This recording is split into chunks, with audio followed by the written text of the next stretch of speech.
So Saturn transformed into full spider monster form और Straw Hats be like, ऐसी क्या चीज है जो बच्चों को डरा रही है? हमें शेर को डरा के दिखा।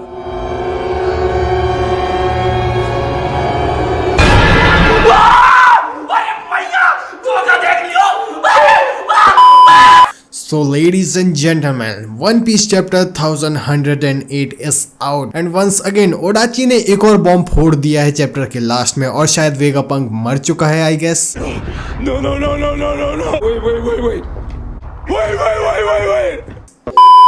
और वेगापंक को मारा है कीज़रू ने या शायद सैटर्न ने। तो वीडियो को आप पूरा देखो तो आपको पता चल ही ना जाएगा। और इस चैप्टर को पढ़ने में इतना कुछ खास नहीं है बट चलता है। लेकिन चैप्टर को स्टार्ट करने से पहले जो हमारी सभ्यता है जियो और जीने दो उसके मुताबिक स्पॉइलर वार्निंग, सो स्पॉइलर अलर्ट। तो इस चैप्टर में काफी चीजें रिवील हुई हैं जैसे सैटर्न की न्यू पावर और पहले वर्ल्ड गवर्नमेंट के लिए वेगापंक सबसे बड़ा थ्रेट था क्योंकि वो कुछ तो उंगली कर रहा था वॉइड सेंचुरी की हिस्ट्री में जिसके बारे में वर्ल्ड गवर्नमेंट को पता चल गया था। तो अब instead of Vegapunk Bonney world government के लिए सबसे बड़ा थ्रेट बन चुकी है। और इस चैप्टर में वेगापंक अपना वन लास्ट मैसेज मरने से पहले एक मैसेज सारे वर्ल्ड में अनाउंस किया है। तो चैप्टर की हाइप तो है। सो चैप्टर स्टार्ट होता है कवर पेज के साथ जहाँ सारी सेक्सी लेडीज बैठी है ड्रिंक कर रही है। लेकिन एक सेकेंड होता क्यों है? एनीवे, इस चैप्टर का नाम है अटेंशन वर्ल्ड। इस चैप्टर का टाइटल अटेंशन वर्ल्ड इसलिए दिया है क्योंकि वेगापंक ने लास्ट में कुछ तो अनाउंस किया है वर्ल्ड को, तो चैप्टर का नाम इसलिए अटेंशन वर्ल्ड रखा है। चैप्टर के स्टार्टिंग में हम देखते हैं कि कैरिबू डिवॉन और ऑगर से भीख मांग रहा होता है कि प्लीज मुझे अपने क्रू में ज्वाइन कर लो, बट वैन ऑगर को लगता है कि कैरिबू स्ट्रॉ हैट्स का स्पाई है इसीलिए वो ब्लैक बियर्ड ज्वाइन करने की बात कर रहा है। पर कैरिबू अपनी लॉयल्टी जताने के लिए कहता है मेरे पास ऐसी इन्फॉर्मेशन है जिसे अगर मैंने टीच को नहीं बताया तो टीच तुम्हारा सिर जरूर काट देगा। वैन ऑगर कहता है ओ अच्छा, तो व्हाई इज दैट? टीच ऐसा क्यों करेगा? कैरिबू कहता है क्योंकि मेरे पास ऐसी एक्सट्रीमली वैल्यूएबल इन्फॉर्मेशन है जो कोई भी नहीं जानता, जैसे एंशिएंट वेपन के बारे में जिन्हें गॉड्स का नाम दिया है, जिसमें से पहला वेपन है फिशमैन आइलैंड की प्रिंसेस शिराहोशी, वो है पोसाइडन। और सेम ऐसे ही वानों में कहीं एंशिएंट वेपन प्लूटोन दबा है जिसके बारे में सिर्फ मैं जानता हूँ और स्ट्रॉ हैट्स जानते हैं कि कहां पर है वो। और ये सब इन्फॉर्मेशन मैं तुम्हें फ्री में बता दूंगा अगर तुम मुझे ब्लैक बियर्ड कामाडो टीच से मिलवा दो और मुझे अपने क्रू में ले लो, मैं तुम लोगों के लिए बहुत काम आ सकता हूँ।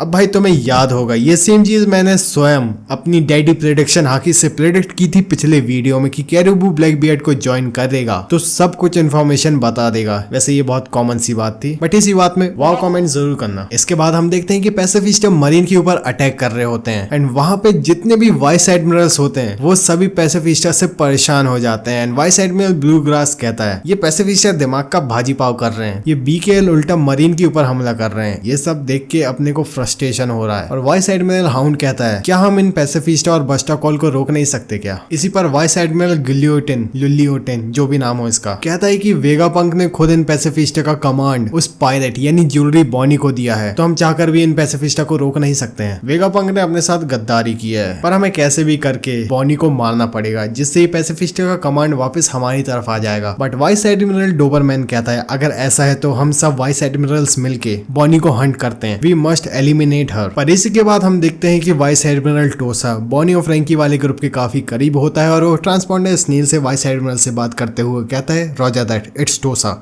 टोसा कहता है कि बॉनी मेरे काफी करीब है, मैं उन्हें खत्म करता हूँ। और वाइस एडमिरल टोसा फ्रैंकी एटलस बॉनी वाले ग्रुप पर अटैक करता है डोसा क्रंच से, उसके अटैक टोसा क्रंच से। बट हाउएवर वहां पे जाइंट्स डोरी और ब्रॉगी आ जाते हैं और वाइस एडमिरल टोसा का ढोसा बना देते हैं और फ्रैंकी बॉनी वाले ग्रुप को टोसा से बचा लेते हैं। पर फ्रैंकी बॉनी जाइंट्स को देखकर घबरा जाते हैं और कहते हैं ओरी मैया ये जाइंट कहां से आ गए। Soon after they realize these giant Dorry and Brogy Elbaf से आए हैं और स्ट्रॉ हैट्स यानी उनके मित्र हैं और वो लूफी की हेल्प करने के लिए यहाँ आए हैं। बॉनी कहती है अच्छा अगर ऐसा है तो लूफी, सांजी और वेगापंक की हेल्प करो, वो लोग अंदर हैं। ब्रॉगी कहता है ओके लिल मिसी तुम शिप में सेफली पहुंचो, हम आते हैं। इतना कह के डोरी और ब्रॉगी आगे चले जाते हैं फ्रैंकी बॉनी वाले ग्रुप को दूसरे जाइंट को देके। इसके बाद सीन वापस वाइस एडमिरल्स की तरफ शिफ्ट होता है और वो आपस में बात कर रहे होते हैं। वाइस एडमिरल टोसा का रिप्लाई क्यों नहीं आ रहा है, क्या उसने बॉनी को मार दिया है? बट वी नो टोसा का ढोसा बना दिया है जाइंट्स ने। और ये बात बाद में वाइस एडमिरल्स को भी पता चल जाती है कि टोसा का ढोसा बना दिया है जाइंट्स ने। और वाइस एडमिरल्स आपस में डिस्कस कर रहे होते हैं कि पैसिफिस्टास कम थे जो अब इस आइलैंड में एल्वाफ के जाइंट भी आ गए हैं। वैसे क्या तुमने कभी जाइंट से लड़ाई की है? और वहां पे खड़ी लेडी वाइस एडमिरल कहती है जाइंट से लड़ाई तो नहीं की बट 20 इयर्स पहले एक जाइंट मेरे कमांडिंग ऑफिसर थे। वाइस एडमिरल ब्लू ग्रास कहता है अच्छा,